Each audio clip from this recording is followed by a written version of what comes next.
the final unit we'll discuss this semester, is the control of gaseous pollutants. We'll look at NOx. Now, more than 10 million tons of NOx are emitted into the atmosphere every year. And this is the result of burning fossil. And we talked about NOx as playing a significant role in both acid rain and in photochemical smog formation. So it's a public health issue. NOx is formed by three mechanisms: thermal, fuel, and prompt. And we'll look at those three types. So when we burn fossil fuels in air, some of the nitrogen and the oxygen react to form NO. That NO can react further with oxygen to produce NO. Notice the reactions are shown as reversible. However, the rate of the reverse reaction is extremely slow. This is affected by flame temperature. Temperatures within a flame can exceed 2,500 degrees Fahrenheit. So the gas isn't that hot, but within the flame, those temperatures can be that high. And that means that NO is produced in great abundance in those regions of the flame. Typically, the times are too short for much of the NO to be converted to NO2. So the predominant form release is NO. So both temperature, residence time, and the amount of oxygen affects formation. So we can reduce that by reducing the amount of oxygen. So we have a high fuel to oxygen, a fuel-rich environment. We can reduce the flame temperature. We can reduce the residence time at peak temperature. Fuel NOx is formed by the oxidation of nitrogen compounds in the fuel. So it still produces NO2, but the source of the nitrogen is different. So the source of the nitrogen is the fuel itself. So for instance, coal, heavy oil can contain up to about 2% nitrogen by weight. So that's a significant amount. It's affected by the amount of nitrogen. As you can imagine, the more nitrogen in the fuel, the greater the fuel NOx formation. But the rate of formation, this is complex and nonlinear. It's not easy to predict the amount. The rate of formation is a function of the amount of oxygen in the flame and also mixing. And there were a number of processes. We'll talk on Friday about those processes that can be used to reduce fuel NOx. So these are predominantly modifications in the combustion process itself. And the last type is what's referred to as prompt NOx. And here, free radicals. These are compounds with an unbound electron in its outer shell. They're highly reactive. So the nitrogen reacts with these free radicals and results in the formation of NO and NO2. It's not affected by temperature, and there's actually very little you can do to prevent prompt NOx formation. The major focus is on fuel NOx and thermal NOx formation. So that's where the efforts are placed in terms of trying to control NOx formation. So we'll look at NOx formation on Friday. I think we'll also have some time on Friday that we can also look at Project 3. So if you have any questions about Project 3, I'll do just a short discussion of Project 3. But if you have any questions, we can discuss them at that point. Any questions? I apologize for the problems with the mic at the beginning. I'm happy to answer questions. So just looking at this last set of units, we've talked about how NOx forms. We talked about thermal NOx, fuel NOx and prompt NOx. And what I'd like to do is just spend a little bit of time looking at how can we reduce NOx. And if you remember, NOx formation contributes to photochemical smog, contributes to acid rain. And with photochemical smog, we talked about the complexities of those reactions. And now we're looking at how do we reduce NOx. So one method of reducing NOx is what is referred to as low excess air combustion. Looking back towards the very beginning of the course, we calculated the amount of oxygen that was required, for instance, to react with the carbon in a fuel to produce CO2, the amount of oxygen required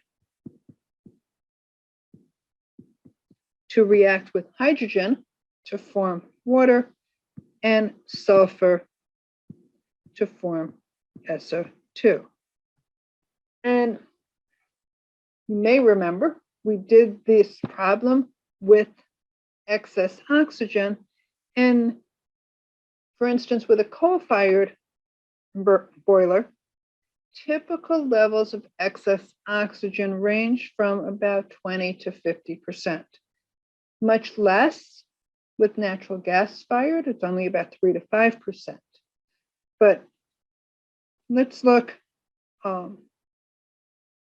at a coal-fired power plant where we're looking at 50% excess oxygen. Now we can reduce that, let's say, down to 25%. So we reduce the amount of excess oxygen in half.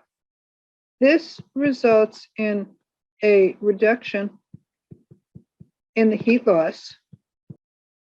It improves efficiency, but look here. We're reducing the amount of oxygen, and that results in an increase in both carbon monoxide emissions and partially oxidized organic compounds. It also results in an increase in particulate matter. So we can try and reduce NOx,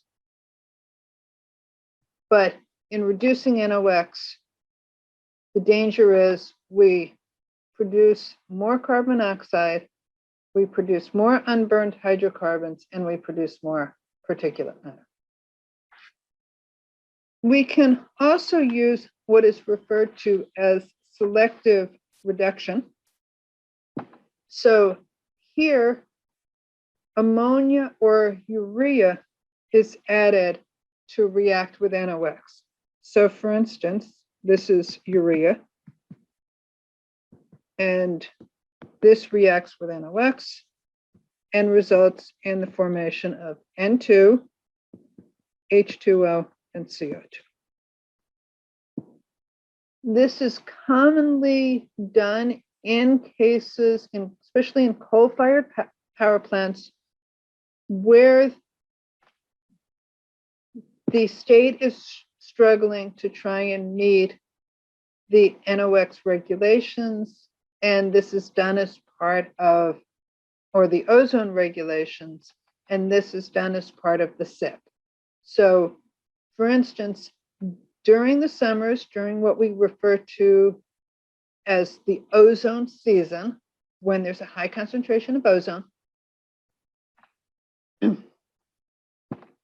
at the MSU power plant, they added urea to react with the NOx to reduce that concentration in the emissions, and also try and prevent the formation of ozone. Ammonia reacts similarly, so NH3 plus NOx, and that produces nitrogen and water. And here, urea or ammonia are injected into the boiler. That results in up to about 60% reductions in NOx. The challenge is that if the temperature is too cold, then small amounts of ammonia break through, and that's referred to as ammonia slip. So you end up with ammonia in the emissions. And if the temperature is too hot, then that results in additional NOx. So it's a fine balance between reducing NOx emissions and actually increasing those emissions. You can also switch fuels. So, for instance, you can convert a coal-fired power plant to a natural gas-fired power plant. MSU has done that. And in doing that, that tends to reduce the NOx emissions. Remember, the heat content of natural gas is much greater than the heat content of coal, which helps. You can also do gas co-firing, which is actually using coal and natural gas. However, once you make the switch from coal to natural gas, going back is not trivial. The boiler has to be changed or significantly modified for natural gas. All of the equipment, the conveyors to convey the coal are typically dismantled. So moving from a solid fuel to a gas fuel requires significant modifications, and reversal isn't trivial. You can also use what is referred to as off stoichiometric combustion. So this is a two-stage process. So in stage one, it's a fuel-rich zone. So there's low oxygen. So your fuel to oxygen ratio is high. Low oxygen, lower temperature. And then the second stage is an air-rich zone. So now your fuel to oxygen ratio is low, and the peak temperature typically is lower than what is normally used. And this can result in a reduction in NOx. There are also low NOx boilers. So for instance, if you went back and looked at MP42 that we talked about early on in the semester, you'll see that there are NOx emissions for low NOx burners. These are specially designed burners to try and reduce the amount of NOx. One of the main ways of doing that is reducing the temperature of the flame. But then the concern there is, again, unburned hydrocarbons, carbon monoxide emissions, and particulate matter. So it's, again, this fine balance between these different chemicals or particulate matter in the off gas.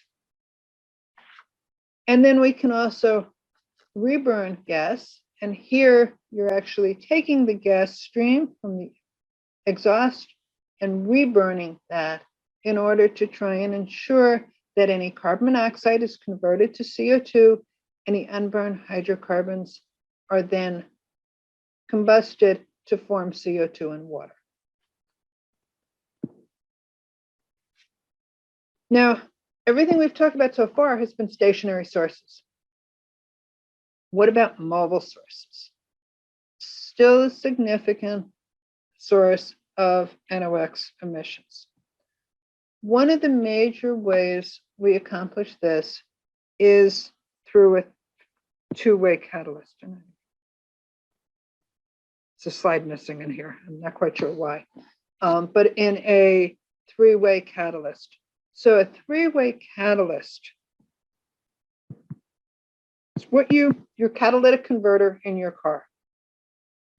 And that converts NOx to N2 plus oxygen, converts carbon monoxide to CO2, and converts unburned hydrocarbons, which will represent as CX, H2X plus 2, so it's just general form for a hydrocarbon, plus 3X plus 1 over 2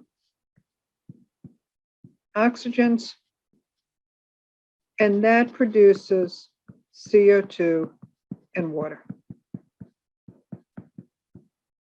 Okay, so that the catalytic converter in the car is serving three purposes: reduction in NOx emissions, reduction in carbon monoxide emissions, and reduction in the emissions of unburned hydrocarbons. The catalytic converter is a support material on which there's a thin coating of precious metals. These tend to be platinum, palladium, or rubidium, and an oxide inorganic promoter. Now we can also, in addition, have a particulate filter, and these trap particulates in the exhaust. This is especially important with diesel exhaust.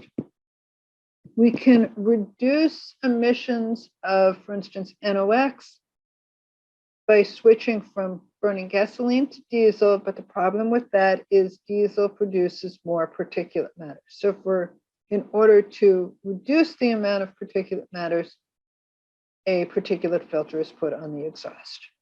You can also have a vapor recovery system, and that captures the gasoline vapors before they escape, and those can be reburned in the engine. So these vapors are captured from the hot engine, captured from the fuel tank, and then can be reburned. And then we can look at alternatives like electric cars or hybrid vehicles. And this is switching from a mobile source to a stationary source. And why is that?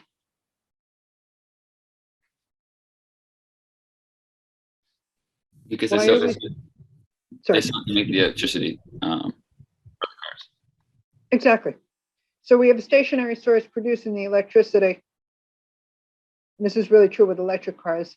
And that's what's powering the vehicle. It's much easier to control one stationary source than hundreds of thousands of mobile sources.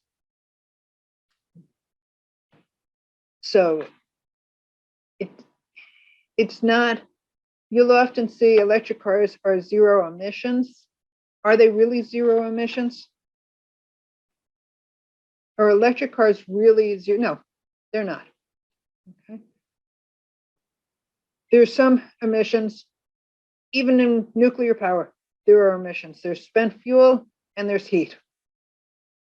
So no matter how we generate that electricity, there are some emissions that have to be dealt with to protect the environment and to protect public health.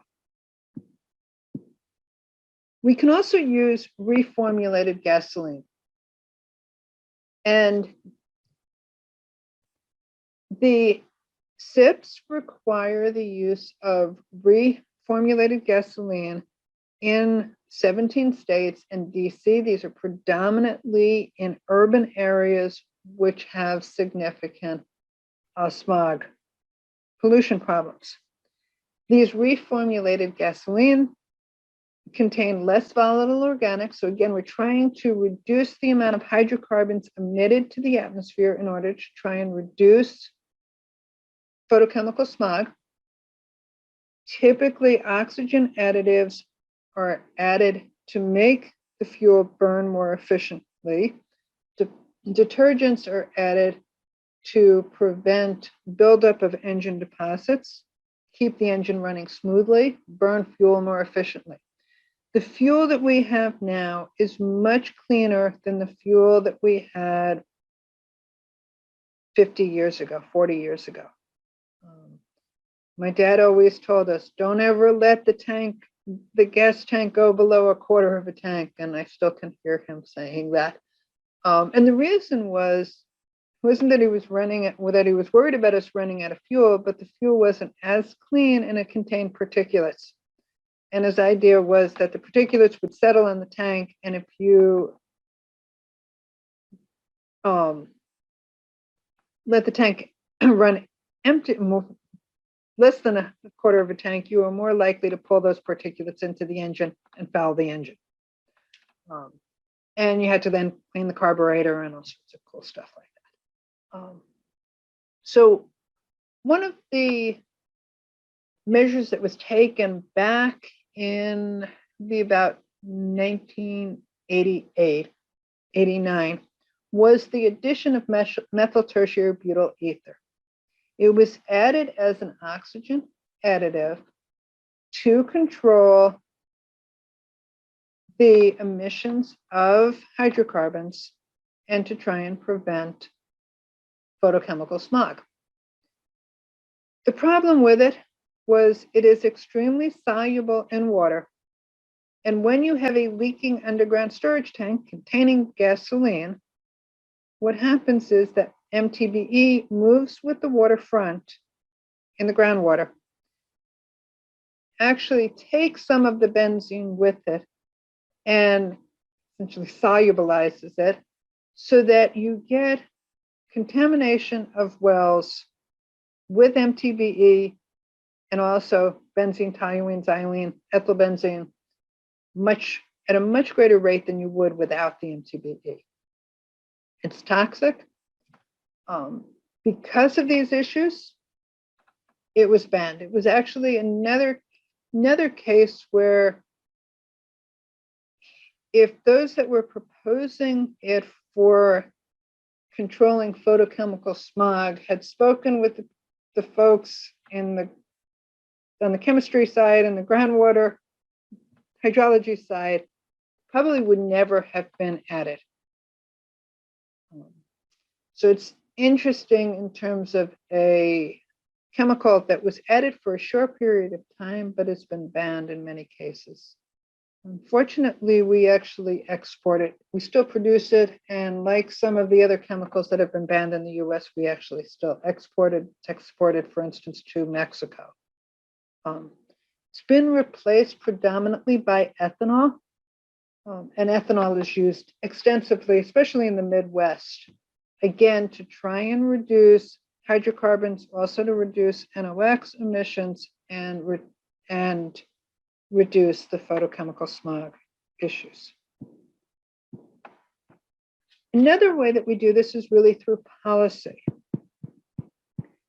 And again, states that struggle meeting the ozone regulations, so they have significant photochemical smog problems, can require vehicle emissions and maintenance inspections as part of the SIP. I grew up in northern New Jersey, not far from New York City. I remember having to go to inspection once a year. You had to take the car through inspection. And they checked the car for roadworthiness, but they also monitored the emissions from the tailpipe.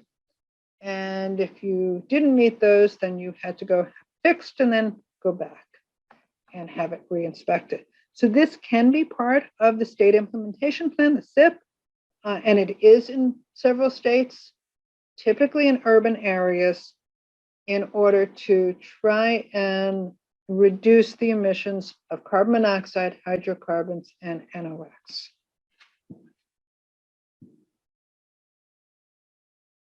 And we'll end there. I had to go into the engineering building yesterday, and I couldn't resist taking a picture from looking west from the engineering building. So we'll just end. So happy to answer any questions. What I was planning to do in the remaining time was look at project 3, but happy to answer any questions you may have about the material we've been covering before I switch over.